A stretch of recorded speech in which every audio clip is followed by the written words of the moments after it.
ખેડૂતો તરસ્યા, કોન્ટ્રાક્ટરો તૃપ્ત. નર્મદા કેનાલમાંથી ટેન્કર વડે પાણી ચોરીનો મોટો કાંડ. પાટણ જિલ્લાના રાધનપુર, સાંતલપુર અને સમી તાલુકાના ખેડૂતો એક તરફ નર્મદાના સિંચાઈ પાણી માટે વલખા મારી રહ્યા છે, તો બીજી તરફ સરકારી માર્ગ નિર્માણ કાર્યમાં જોડાયેલ કોન્ટ્રાક્ટરો દ્વારા ખુલ્લેઆમ નર્મદા કેનાલમાંથી પાણીની ચોરી થતી હોવાના ગંભીર આક્ષેપો જોવા મળી રહ્યા છે.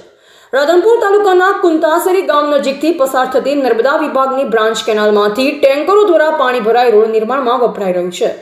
રાધનપુરથી જવાહરનગર ગામને જોડતા માર્ગના કામમાં સરસ્વતી એસોસિએટ કંપનીના કોન્ટ્રાક્ટર દ્વારા મંજૂરી વિના જ સિંચાઈ માટેનું પાણી ઉપયોગમાં લેવામાં આવી રહ્યું હોવાની ચોંકાવનારી હકીકત સામે આવી છે. ખેડૂતોને માત્ર મર્યાદિત સમય માટે સિંચાઈ પાણી આપવામાં આવે છે, જે કારણે પાકને નુકસાન થવાની ભીતિ વધી રહી છે. આવી સ્થિતિમાં ખેડૂતોનો આક્ષેપ છે કે સરકાર ખેડૂતો માટે છોડેલ પાણી કોન્ટ્રાક્ટરો દ્વારા ટેન્કરોમાં ભરી બેફામ રીતે વપરાઈ રહ્યું છે, જે કારણે ખેડૂતોને મળતા પાણીમાં કપાત થઈ શકે છે.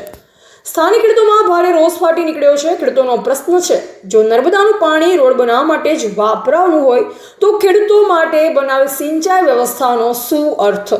હવે મોટો સવાલ એ છે કે નર્મદા વિભાગના અધિકારીઓની જાણ બહાર આ પાણી ચોરી થઈ રહી છે કે અધિકારીઓની મૌન સંમતિથી આ સમગ્ર ગોટાળો ચાલી રહ્યો છે.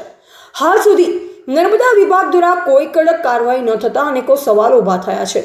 હવે જોવાઈ રહેશે કે નર્મદા નિગમ અને જિલ્લા તંત્ર આ ગંભીર મામલે જવાબદારી નક્કી કરીને આવા પાણાઓ પર કડક પગલાં ભરે છે કે નહીં. વધુ અપડેટ્સ માટે જોડાયેલા રહો એજીપી ન્યૂઝ ઇન્ડિયા સાથે.